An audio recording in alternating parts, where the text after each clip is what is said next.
Yeah. So actually, since you brought up goals, I would love to talk about that because Yeah. I have found that we set goals the wrong way. And that's Oh, why we have yo-yo diets. That's why we have yo-yo success. That's why we have like things that are good and bad. Now, there's always going to be ups and downs in life, right? That yeah. it's given. There just is to a certain degree. But a lot of times we set goals, we think of SMART goals, right? I'm sure everybody's heard that acronym and they're great, but they're based on action. And yes, you need to take action, but before you even take the action, you need to embody. So it goes back to having your vision. So you have this vision, you get it down to like minute details, and also know this vision can change, and that's okay. You're not tied to this one vision for the rest of your life, no matter what. Because Yeah. that also is a hang up people have. Well, what if I change my mind? Okay, then you change your mind and you pivot. But start with a vision and then ask yourself, who is the woman living this life? How does she show up every day? So if your vision is to run a 7-figure business, all right, well, how does a 7-figure business show up every morning? What does she do? Yeah. How is she showing up for her family? Like, what type of help does she have? What are her thoughts that are running through her head every day? What is her self-talk? And just starting to identify like what you think it takes to be this 7-figure business owner. And then you embody those traits today, not after you have the 7 figures, because if you wait, you'll never have that. So you need to show up as her, as if you're living that life right now, to the degree that you're able to. So sometimes, money does get in the way. Maybe you can't hire help around the house or a nanny or whatever it is that you need help with, in your true vision, but you can take steps to get there as much as it depends on you on a daily basis. And so once you know the traits of this, your what I call your next level self. So Okay. she's in there. She's not some Yeah. other person. Like other people show us what's possible, but this woman is already inside you. We're just peeling back the layers to bring her to the surface. And you embody her, you think like her, you show up as her powerfully, confidently. It takes practice, it takes time, but you start making decisions from that standpoint. And that is when you can truly achieve your goals and stop with the yo-yoing, because then you are embodying and identifying as a new person.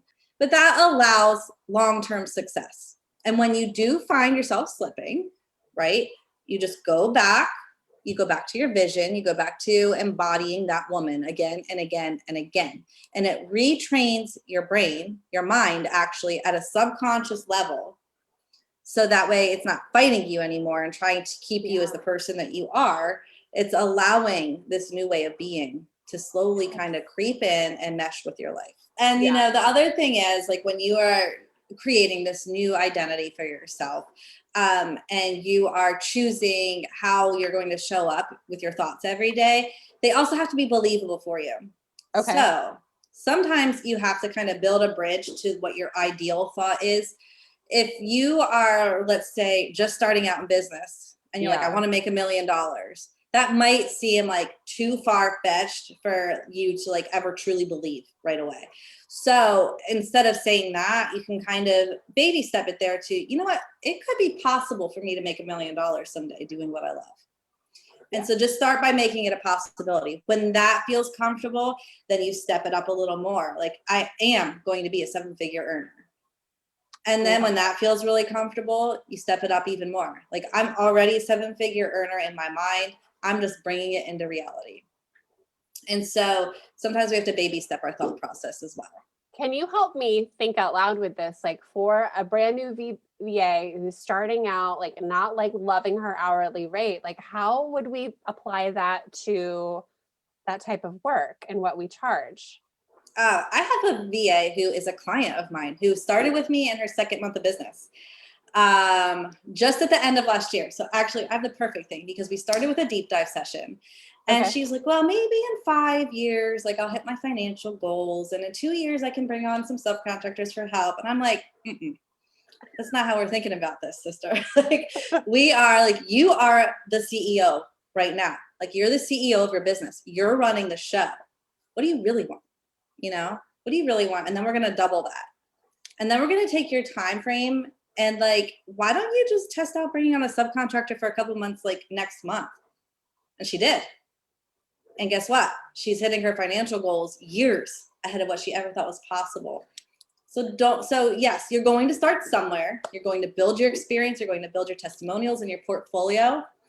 And also, you're not going to stay there like thinking small, thinking this is it for you, thinking it's going to take you years and years and years to get what you really want. View yourself as that CEO today and start making decisions as that CEO today. And do things before you feel ready. If you wait till you're ready, you're never going to do it.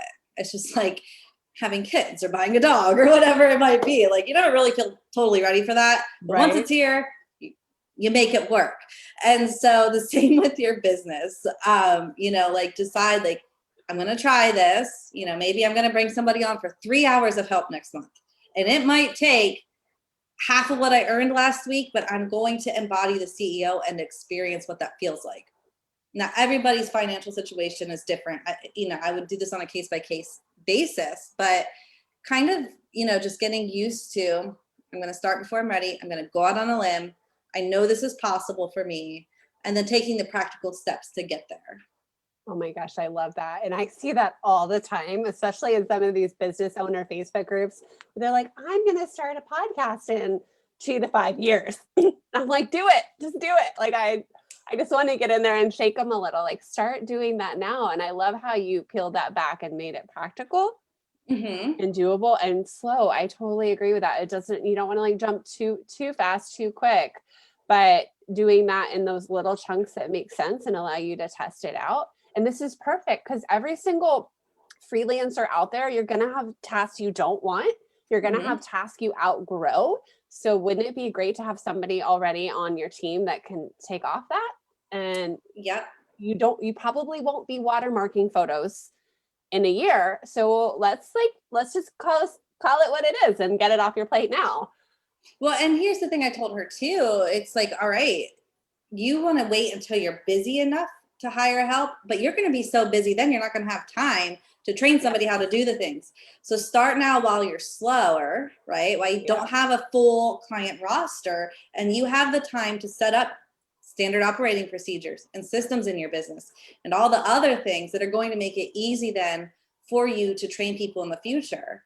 And like I had her start making training videos right away. Like if you find you're doing a task over and over, make a video of yourself doing it, explaining it as if you're explaining it to a third grader, literally step by step. And then you're going to have this whole training like video library that will make hiring new help super easy.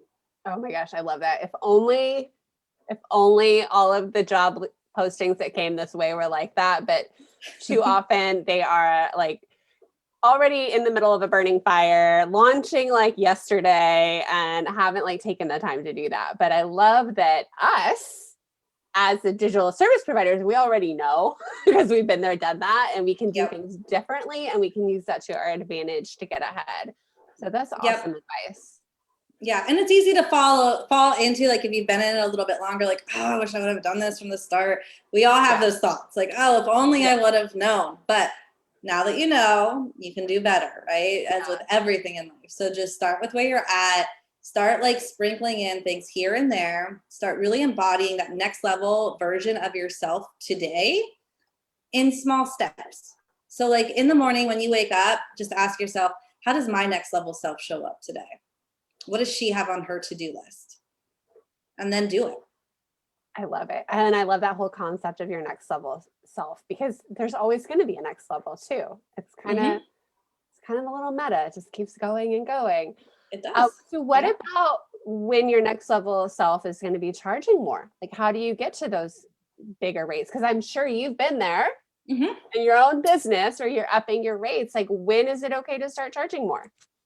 Yeah. So I have a bit of a different take than some coaches do, because sometimes people are like, high rates right away, like charge what, blah, blah, blah, blah, blah, just like raise your rates. And I don't think it always works that way. I think actually you should practically baby step it up. So when I was shooting weddings, for example, every 3 weddings, I would raise my price by $300.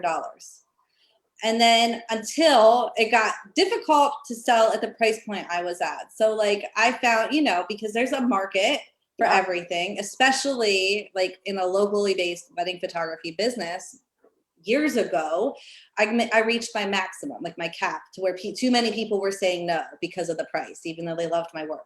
So then I knew, okay, my last price, like that's my maximum for right now until I do something differently. And so I've done kind of the same thing with coaching, with brand photography.